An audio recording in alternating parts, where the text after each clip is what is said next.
నాగుల పంచమి నాడు మనం పుట్టకు పాలెందుకు పోస్తాము? నాగతత్వం లేకుండా జీవించలేమా? ఎవరి నాగులు? శ్రావణ మాసంలోనే నాగుల పంచమి ఎందుకు జరుపుకుంటాము? మన నిత్య జీవితంలో నాగుల పాత్ర ఏంటి? మనం నాగులను ఎందుకు పూజించాలి? తెలుసుకుందామా? నమస్కారం. నాగులు పుట్టిన శ్రావణ మాసంలో మనం నాగపంచమిని జరుపుకుంటాం. ఎన్నో పూజలు చేస్తూ ఉంటాం, మనకున్న సర్పదోషాలు, నకారాత్మక శక్తుల నుండి బయటపడడానికి. కానీ మనం నాగులకు భయపడతాం. ఎందుకు? నాగులు మనకు చేసిన మేలు కానీ అవి మనకు ఇచ్చిన జ్ఞానం గురించి మనకు పూర్తిగా తెలిసాక వాటి పట్ల మనకున్న భయాలన్నీ పోతాయి. నాగులు గొప్ప వ్యక్తులు. పురాతన కాలంలో వీరే మనకు గురువులు. మనకు ఎంతో పరిజ్ఞానాన్ని ఇచ్చారు. అలాగే సంపూర్ణ యోగ శాస్త్రాన్ని అందించారు. గణిత శాస్త్రాన్ని, వ్యాకరణాన్ని, వైదిక వ్యాకరణాన్ని అందించింది ఈ నాగులే. వీరు ఎంతో అత్యాధునిక పరిజ్ఞానాన్ని ఇచ్చారు. అలాగే తక్షశిల విశ్వవిద్యాలయాన్ని నిర్మించింది కూడా నాగవంశీయులే. స్వర్గం, భూమి, పాతాళ లోకం అన్నీ కూడా నాగుల మీదే ఉన్నాయి. మనం బ్రతుకుతున్నామంటే కేవలం నాగుల వలనే. ప్రత్యక్ష దైవమైన సూర్యుడి నుండి వచ్చే కిరణాలు తరంగ రూపంలో వస్తాయి. అందుకు నాగతత్వం కావాలి. చెరువులు, సరస్సులు, సముద్రాలు నాగతత్వంతోనే పయనిస్తాయి. మన శరీరం, జీవితమంతా కూడా నాగులతోనే ముడిపడి ఉంది. ఎలా అంటారా? మన శరీరం ఒక పుట్ట వంటిది. ఇందులో నవరంధ్రాలు ఉంటాయి. ఇందులో నిద్రావస్థలో ఉన్నదే కుండలిని. కుండలిని శాస్త్రంలో ఎవరి కుండలిని అయితే ఉత్తేజితమవుతుందో వారి విశుద్ధి చక్రం వద్ద పాములు ఆకర్షించబడతాయి. ఇలా ఆకర్షించబడిన నాగులు వారి కంఠం చుట్టూ వచ్చి చుట్టుకుంటాయి. ఉదాహరణకి శివ. మన సనాతన ధర్మంలో దేవీ దేవతలకు నాగులకి ఎనలేని బంధం ఉంటుంది. శివుడికి కంఠాభరణంగా వాసుకి, శాంతాకారం భుజగశయనం. శాంతాకారంలో ఉన్న విష్ణువుకి పడగ వలె శేషనాగుంటారు. ఆయన మీదే నిద్రిస్తారు. అమ్మవారి కాళ్ళు, చేతులకి ఆభరణాలుగా ఉంటాయి. నాగులు జ్ఞానం యొక్క చిహ్నంగా పరిగణిస్తాం. అందుకే నాగపంచమి రోజున నాగుల వేడుక జరుపుకుంటాం. ఈ నాగులే మనకు ఆహారాన్ని కూడా అందిస్తాయి. ఎలా అంటారా? పంటలను కీటకాలు, ఎలుకల నుండి రక్షిస్తాయి. రకరకాల మెడిసిన్లు కూడా మనం పాముల విషం నుంచే తయారు చేస్తున్నాం. నిత్య జీవితంలో పాములు మనకు ఎంతో ముఖ్యం. మనకు ఈ సృష్టిలో సర్పశక్తులున్నాయి, అంటే వర్చువల్ పవర్స్. అనంతనాగు, వాసుకి, శేషనాగు ఇవి సాత్వికమైనవి. ధనుంజయుడు, శంఖపాలుడు, ఐరావతుడు ఇవి రాజసికమైనవి.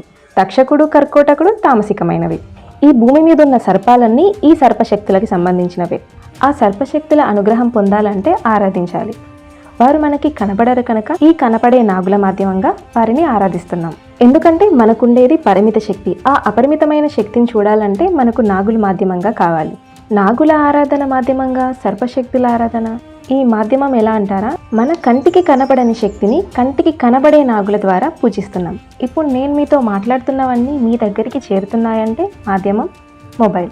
నా మాటలన్నీ మొబైల్ అనే మాధ్యమం మీకు తెలియజేస్తుంది. అలాగే ఈ పరిమితిలో ఉన్న మనకు కనిపించే నాగులు విశ్వంలో ఉన్న సర్పశక్తులకు మన ఆరాధనని తెలియజేస్తాయి. ఇది స్పిరిచువల్ టెక్నాలజీ.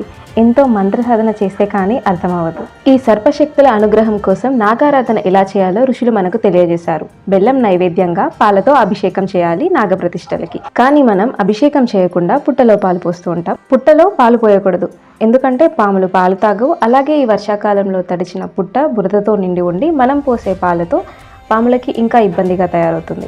ఇప్పుడే కొంతమంది బయలుదేరుతారు, పాలు అలా వృధాగా పోసే బదులు అనాథలకు ఇవ్వచ్చు కదా అని. అప్పుడు మనమేం చేయాలి? ఇలా సమాధానం చెప్పాలి. వాళ్ళు జనవరి 1న చేసే కేక్ కటింగ్లు, జల్సాలకు తగిలేసే డబ్బులని అనాథలకు ఇచ్చి మానవత్వాన్ని చాటుకోమని చెప్పాలి.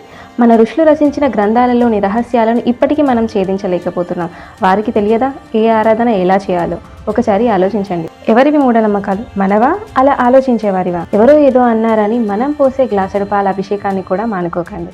ఇక నాగపంచమి నాడు నాగులను ఎవరు ఆరాధించాలి? ఒక ఆడవారే ఆరాధించాలా?